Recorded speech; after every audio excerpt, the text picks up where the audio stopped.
Hello everyone, welcome back to my channel. We study 247, think less, study more. So back again with another video of translation. बहुत important session है, छोटा session है. आज आपके लिए कुछ ऐसी ट्रांसलेशन लेके आया हूँ जो कि आपको काफी हद तक आपके एग्जामिनेशन में देखने को मिल सकती है. Yes, you are right. So stay tuned. उससे पहले एक छोटी सी information. Those who are new to my channel, we study 247.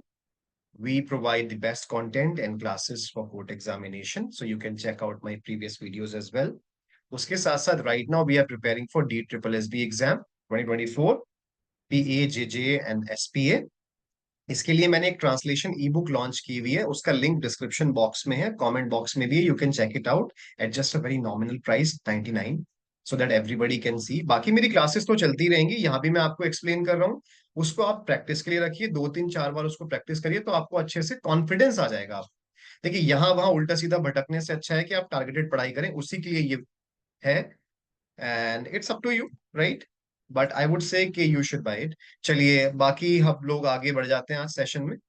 Let's get started. मैं आपका ज्यादा टाइम वेस्ट नहीं करूंगा. So without further ado, let's get started. And one more important information. आप लोगों में से 70% लोग ऐसे हैं, when I checked my analytics on YouTube, कि जो कि मेरे चैनल पर आ रहे हैं but they are not subscribing to my channel. Guys, it's a request. अगर आप कंटेंट देख रहे हैं, आपको अच्छा लग रहा है, तो it will really help me to reach. तो मुझे और मोटिवेशन मिलती है. It's not just about anything, but when you like, when you subscribe, it gives a creator, an educator, a kind of confidence and a motivation as well, कि हम लोगों को आपके लिए कंटेंट लेके आना. And trust me, the kind of content and how genuinely I am trying to make content for you, I think nobody else is doing that. So at least इतना तो मैं डिजर्व करता हूं कि आप लोग आए, जो भी लोग अभी सब्सक्राइब नहीं करे हैं. बिकॉज देखिए, इंपॉर्टेंट नोटिफिकेशन भी होती है, वो भी जरूरी है आप लोगों के लिए. और मैं इंपॉर्टेंट अभी बहुत सी क्लासेस लेके आने वाला हूं. आपको इन सेशंस का फर्क मेंस के बाद पता लगेगा. आप मेरे पास आइएगा, मुझे बताइएगा कि आपका एग्जाम कैसा गया. ठीक है, चलो. So let's get started. बढ़ जाते हैं आगे. तो फर्स्ट है आपका, John waited impatiently for the bus, it was already late and he had a meeting to get to.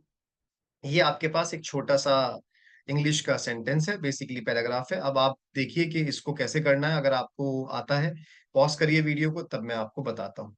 John waited impatiently. Impatiently को कैसे लिखेंगे फॉर द बस? वेटेड मतलब वेट कर रहा था, बेसब्री से, बेसब्रीपन. पेशेंस होता है सब्र. तो इम्पेशेंट क्या हो गया? बेसब्री.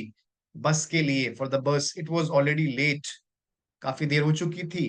कुछ ऐसे ही लिखेंगे. And he had a meeting to get to. चलिए देख लेते हैं कि इसका ट्रांसलेशन कैसे होगा. Let's see. तो जॉन बेसब्री से बस का इंतजार कर रहा था. इट वॉज ऑलरेडी लेट, काफी देर हो चुकी थी. It was already late.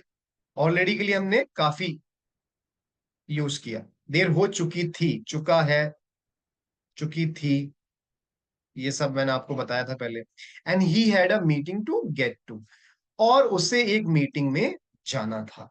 जाना था, I had to go there, मुझे वहां जाना था. जॉन बेसब्री से बस का इंतजार कर रहा था, काफी देर हो चुकी थी और उसे एक मीटिंग में जाना था. चलिए नेक्स्ट देख लेते हैं हम लोग. पॉज करिए वीडियो को, ट्राई करिए और लिखने की कोशिश करिए. John finished his course no sooner than he sat down did the phone ring. बहुत ही इंपॉर्टेंट ट्रांसलेशन है ये. इस तरीके के आपको पक्का देखने को मिल सकते हैं. मैंने अपनी ई बुक में भी मेंशन किया है, स्पेशली 2 सेट्स मैंने ऐसे दिए हैं. John finished his course. No sooner than he sat down did the phone ring. It was his friend asking him to play basketball. क्या होगा इसका? कोर्स का क्या मतलब होता है? अपने रोजमर्रा के जो काम, घर के काम होते हैं, उसको कोर्स बोलते हैं, राइट. चलिए देखते हैं, फिर आप चेक करिएगा कि किसका सही है. मैं आपको दिखाता हूं. जॉन ने अपना काम खत्म किया. John finished his course. उसने अपना काम खत्म किया. No sooner than he sat down. अब ध्यान से देखिए, no sooner than he sat down did the phone ring. जब भी इस तरीके का सेंटेंस आता है, इसका मतलब होता है कि ऐसा होते ही ऐसा हुआ. नो सूनर देन, उसके बैठते ही, no sooner than he sat, उसके बैठते ही क्या हुआ, डिड द फोन रिंग। ये एक स्ट्रक्चर भी है, आपने पढ़ा होगा जब सीजीएल का एग्जाम आप लोग देते हैं तो उसमें बहुत सारे क्वेश्चंस आते हैं ऑब्जेक्टिव के। तो इसका क्या मतलब होता है, उसके बैठते ही मतलब एक टास्क होते ही दूसरी टास्क होना, उसके बैठते ही फोन की घंटी बजी। It was his friend asking him to play basketball. यह उसका दोस्त था जिसने उसे बास्केटबॉल खेलने के लिए कहा था। इट वॉज हिज फ्रेंड, यह उसका दोस्त था जिसने उसे बास्केटबॉल खेलने के लिए कहा था, asking him to play basketball. Right, चलो यहाँ वॉज आया है तो इसलिए हम लोगों ने इसको यूज किया है। नेक्स्ट देख लेते हैं। लास्ट आपके लिए एक क्वेश्चन भी है जो आप लोग कमेंट बॉक्स में मुझे करके बताएंगे। It is very important. मैं देखना चाहूंगा कि किसका ट्रांसलेशन, उससे मुझे आपके लेवल का पता लग जाएगा। And I will also comment you कि इसकी सही ट्रांसलेशन क्या हो सकती है, but you have to be very honest with yourself first of all. Sarah open the fridge looking for a snack, there was nothing good and so she decided to make a sandwich. Sarah open the fridge, Sarah ने fridge खोला looking for a snack. अब ये दो है, ये क्या comma लगा हुआ है, ये मेन क्लॉज है, ये इंडिपेंडेंट क्लॉज है। लुकिंग फॉर अ स्नैक एक तरीके का क्या हो गया, आपको ये कंप्लीट सेंस नहीं देगा, तो ये यहाँ पर सबऑर्डिनेट क्लॉज का काम कर रहा है। इस तरीके के सेंटेंसेस को कैसे लिखते हैं, ये कौन सा सेंटेंस है ये भी आपको पता होना चाहिए। There was nothing good so she decided to make a sandwich. I hope आपने कर लिया होगा, देख लेते हैं।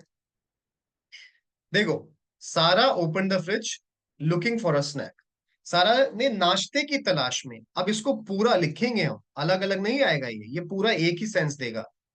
किस लिए खोला था, सारा ने नाश्ते की तलाश में, स्नैक को नाश्ता ही बोलते हैं, नाश्ते की तलाश में फ्रिज खोला, open the fridge, open finish खोला हुआ, राइट। गया, I went there, I finished my work, मैंने काम खत्म कर लिया, ये सारे वर्ड जो होते हैं। देयर वॉज नथिंग गुड, वहां कुछ भी अच्छा नहीं था। देयर, वहां, वॉज नथिंग गुड, कुछ भी अच्छा नहीं था। So she decided to make a sandwich, इसलिए उसने सैंडविच बनाने का फैसला लिया। डिसाइडेड मतलब फैसला लेना, इसलिए उसने सैंडविच बनाने का फैसला किया। So this is how you are going to translate. बहुत इंपॉर्टेंट ट्रांसलेशन है, ट्रस्ट मी। इतना ही और ऐसा ही दिखाई देगा आपको, जहां तक मेरी ऑब्जर्वेशन है। You will comment me after exam in this video और अदर वीडियोज एज वेल कि यही आपको इस तरीके का देखने को मिला है। चलो, अब एक आपके लिए बोनस है, आप मुझे कमेंट बॉक्स में करके बताएंगे। Let me see who is going to give me the correct translation for this one. So here we go. So the yeah so the traffic was terrible. Had they left earlier they wouldn't have been late for the move. अब आप इसका जल्दी से comment box में मुझे answer करिए। Comment, do like, share, subscribe to my channel, as I can see that many people are watching my videos but they are not subscribing. So until my next video, take care, have a good day ahead. Bye bye everyone.